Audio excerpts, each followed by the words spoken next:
하나님 말씀은 역대하 29장 20절에서 28절까지의 말씀입니다. 역대하 29장 20절에서 28절입니다.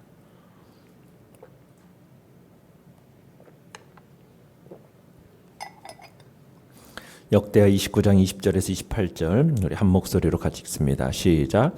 히스기야 왕이 일찍이 일어나 성읍의 귀인들을 모아 여호와의 전에 올라가서 수송아지 7마리와 순양 7마리와 어린 양 7마리와 순염소 7마리를 끌어다가 나라와 성소와 유다를 위하여 속죄 제물로 삼고 아론의 자손 제사장들을 명령하여 여호와의 제단에 드리게 하니 이에 수소를 잡음에 제사장들이 그 피를 받아 제단에 뿌리고 또 순양들을 잡음에 그 피를 제단에 뿌리고 또 어린 양들을 잡음에 그 피를 제단에 뿌리고 이에 속죄 제물로 드릴 순염소들을 왕과 회중 앞으로 끌어오매 그들이 그 위에 안수하고 제사장들이 잡아 그 피를 속죄제로 삼아 제단에 드려 온 이스라엘을 위하여 속죄하니 이는 왕이 명령하여 온 이스라엘을 위하여 번제와 속죄제를 드리게 하였음이더라. 왕이 레위 사람들을 여호와의 전에 두어서 다윗과 왕의 선견자 갓과 선지자 나단이 명령한 대로 재금과 비파와 수금을 잡게 하니 이는 여호와께서 그의 선지자들로 이렇게 명령하셨음이라.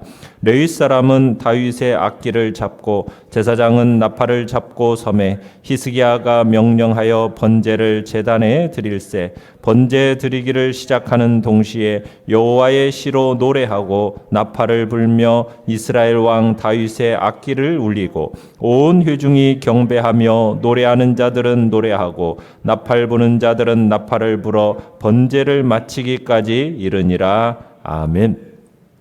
오늘 말씀의 제목은 바른 예배라는 제목으로 말씀을 나눕니다.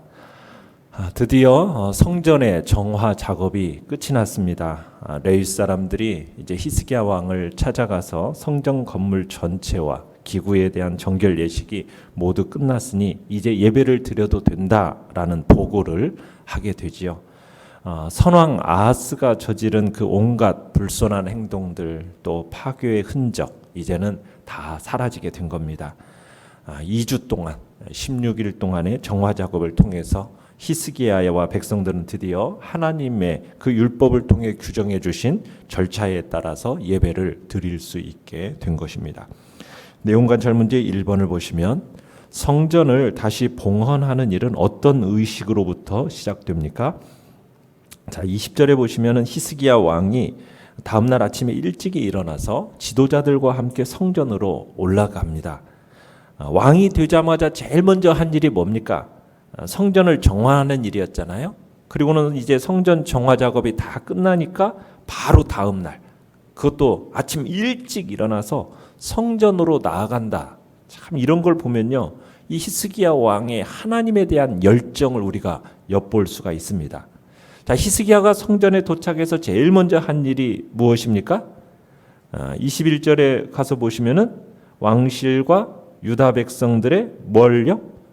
죄를 속죄받기 위해서 제물 드리는 일을 하고 있는 걸 보게 됩니다. 구약에서 이 희생제사라는 것이 무엇입니까? 하나님께로 나아가 죄를 용서받고 하나님과의 바른 관계를 회복하는 하나님이 지정해 주신 길이 바로 이 희생제사거든요. 그래서 이제 희생제사를 속죄제물을 드리는데 자, 뭘 드리고 있습니까? 22절에 보시면은 이제 수소를 잡고 순양을 잡고 어린 양을 잡지 않습니까? 자, 그런데 21절에서 몇 마리씩 잡고 있어요? 7마리씩 잡고 있죠. 7마리씩. 자, 7이라는 숫자가 어떤 숫자죠? 완전수를 의미하지 않습니까?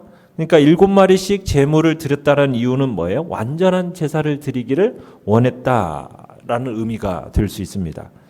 자, 그렇게 이제 제일 처음에 수송아지의 피를 받아서 제단에 뿌리고 그 다음에 순양의 피를 받아 뿌리고 그 다음에 어린 양의 피를 받아 뿌립니다. 그리고 나서 짐승들의 몸은 어떻게 됩니까? 번제로 드려지고요. 그리고 23절, 24절에 보시면은 순념소를 마지막으로 끌어다가 왕과 회중이 짐승들 위에 손을 얹고 안수하죠. 안고 그 다음에 그 염소들의 피를 속죄제물로 제단에 붓는 장면을 보게 됩니다. 자, 그렇게 하나님 앞에 성전을 다시 봉헌한 일을 이렇게 의식을 시작하고 있는 겁니다. 자, 내용 관찰 문제 2번을 보시면, 자, 번제와 속죄제사와 더불어 하나님께 올려진 것은 무엇입니까? 자, 25절부터 이렇게 보시면 제사장들이 지금 번제물을 드리면서 분주한 동안에 히스기야는 레위 찬양대에게 명령을 내립니다. 그래서 악기를 연주하고 노래하게 하고 있어요. 재금과 비파와 수금을 잡고 또 시로 노래하고, 노래하는 자들은 노래하고, 나팔 부는 자들은 나팔을 불면서 온 회중이 번제를 마칠 때까지 지금 하나님을 경배합니다. 그러니까 26절에 보시면은 지정된 레위 사람들과 제사장들이 악기를 연주하고 있죠. 그리고 27절에 보시면은 번제가 드려지기 시작하자 찬양대가 악기와 그 다음에 목소리로 하나님을 찬양을 합니다. 28절에 보면은 모든 번제가 드려질 때까지 연주와 찬양이 지속되는 걸 보게 돼요. 그러니까 예배에 참여하는 자들이 지금 다 각자의 역할을 해주고 있는 거죠. 우리가 여기 25절에 보시면은 성전에서 제사를 드리는 동안 음악이 이렇게 동반되는 거, 이 동반되게 된 근거로 다윗 시대가 이렇게 회고되고 있는 것을 보게 됩니다. 그죠? 예배의 음악이 동반되는 것은 그냥 다윗이 임의로 정한 일이 아니라는 거죠. 누가 지금 그것을 명령했다고 얘기하고 있습니까? 25절에 보면 다윗과 왕의 선견자 갓과 선지자 나단이 명령한 대로, 그러니까 갓과 나단을 통해서 다윗에게 지시한 일이라는 거예요. 그러니까 다윗이 법궤를 이 예루살렘에 안치한 이후에 레위 사람들이 이제는 성소와 더 이상 도구들을 운반할 필요가 없어졌어요. 그러면서 이 레위 사람들을 찬양대로 재편성한 겁니다. 그러니까 성전의 찬양대 조직이 다윗의 단독적인 생각이었느냐, 계획이었느냐, 그게 아니라는 거예요. 이 성전의 찬양대는 선견자와 선진자로 대변되는 하나님의 계시에 의해서 조직된 거라는 거죠. 비록 성전 찬양대 조직을 명한 것은 다윗 왕일지 몰라도 그 배후에는 누가 계셨다라는 겁니까? 하나님이 계셨다라는 거예요. 그래서 25절 끝에 그렇게 얘기하잖아요. 여호와께서 그의 선지자들로 이렇게 명령하셨다. 자, 그런데 오랜 세월이 지난 다음 이 사실을 밝히는 이유가 뭐겠습니까? 아마도 역대기 기자 시대 예배를 드릴 때 꼭 음악이 필요하냐, 음악이 함께하는 것에 대한 어떤 정통성 문제가 제기되었던 것 같아요. 그래서 이 일에 대해서 역대기 기자가 예배에 음악이 사용되는 것은 다윗 시대부터 시작된 것인데 이것은 다윗이 임의로 결정한 것이 아니라 하나님의 명령에 따라서 한 일이다, 이렇게 지금 이야기하고 있는 겁니다. 그러니까 히스기야가 성전을 정결케 하고 제사 제도를 회복하면서 뭣도 지금 회복시키고 있는 겁니까? 찬양대도 지금 회복시키고 있는 거예요.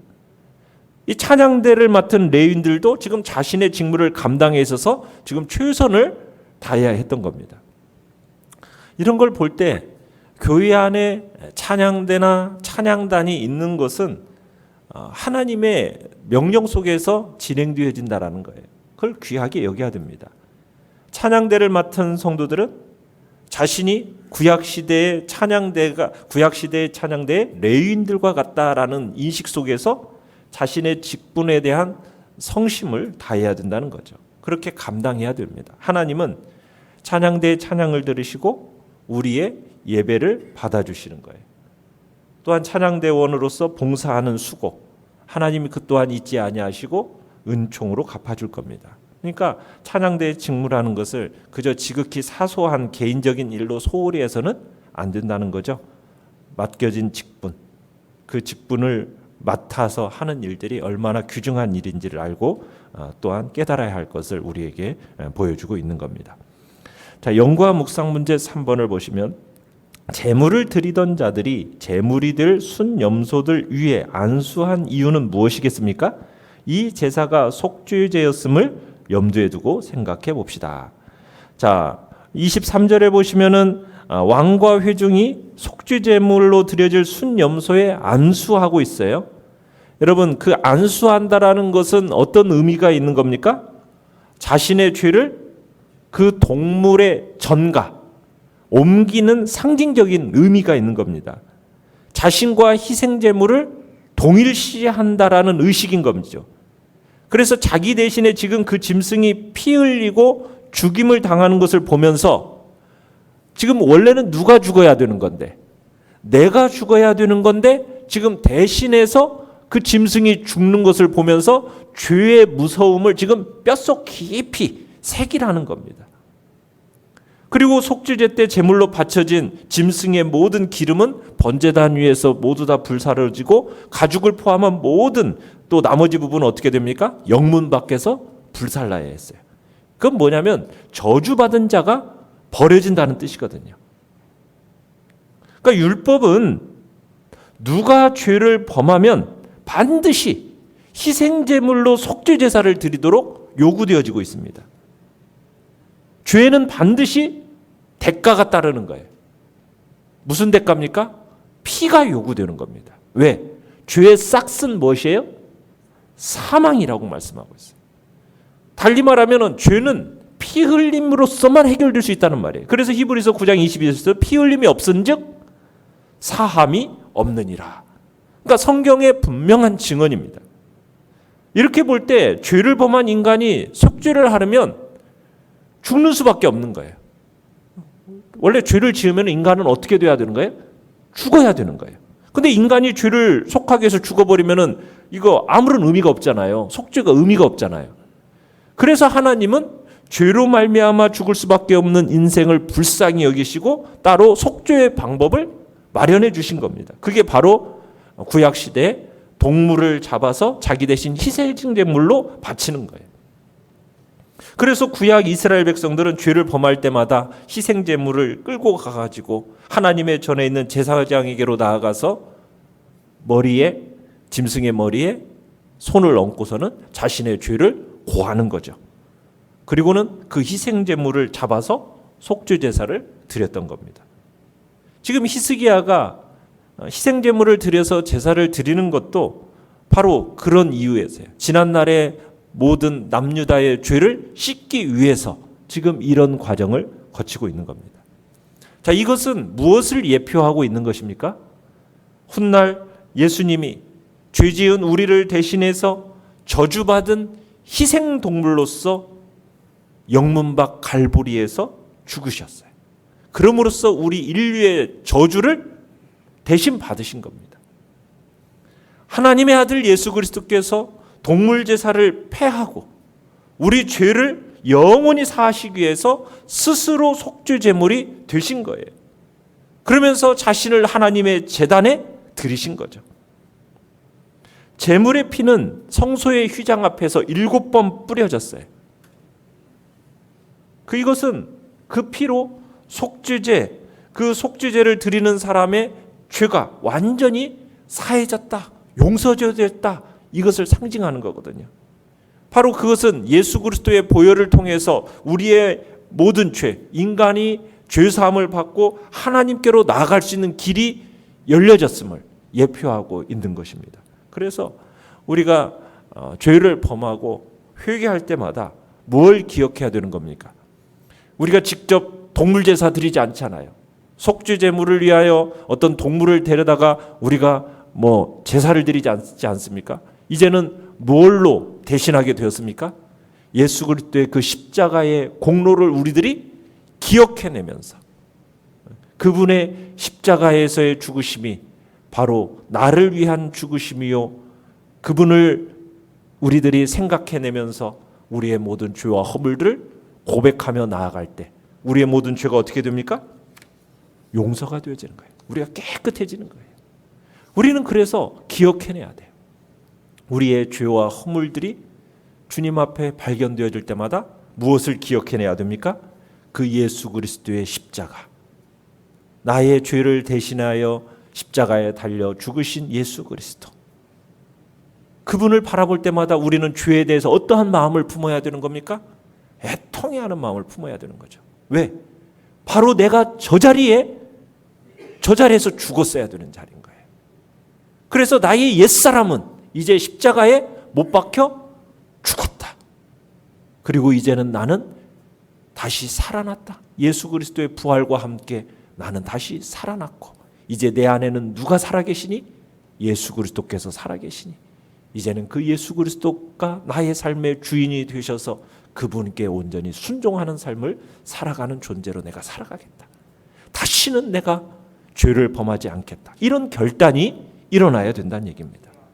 예수 그리스도의 희생을 기억하면서 죄에 대해서 애통해하면서 죄를 끊겠다라는 결단, 그것을 할 때에만 우리 예수 그리스도의 그 속죄의 가치, 그 가치가 있는 것이 되는 거예요.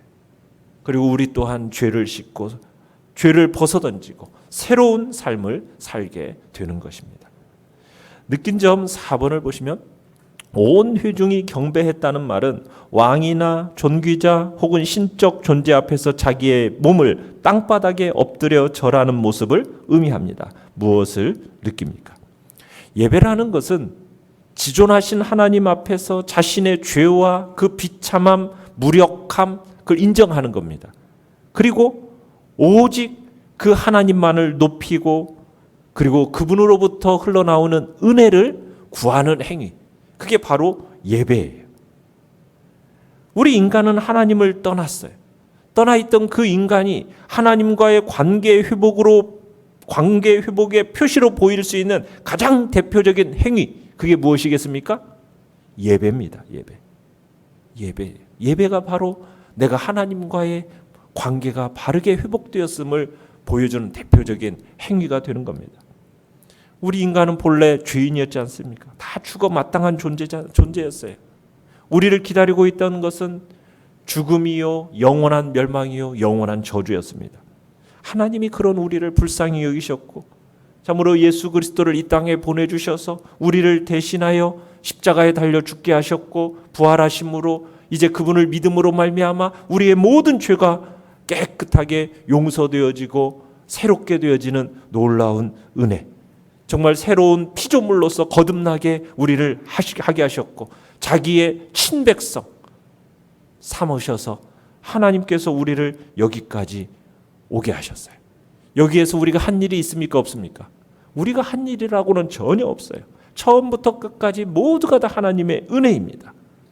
그러면은 우리가 그 실로 그 하나님의 은혜를 입은 자라면 말로 형용할 수 없이 그 크고 놀라운 은혜에 감사하고 감격하면서 그분 앞에 마땅히 엎드려 경배하는 것이 마땅한 바가 아니냐는 거예요. 우리는 이러한 하나님의 은혜를 기억하고 그 은혜에 감사하며 우리가 예배의 자리에 나가는 것이 우리의 모습이 되어야 됨을 우리에게 성경은 가르치고 있는 거죠.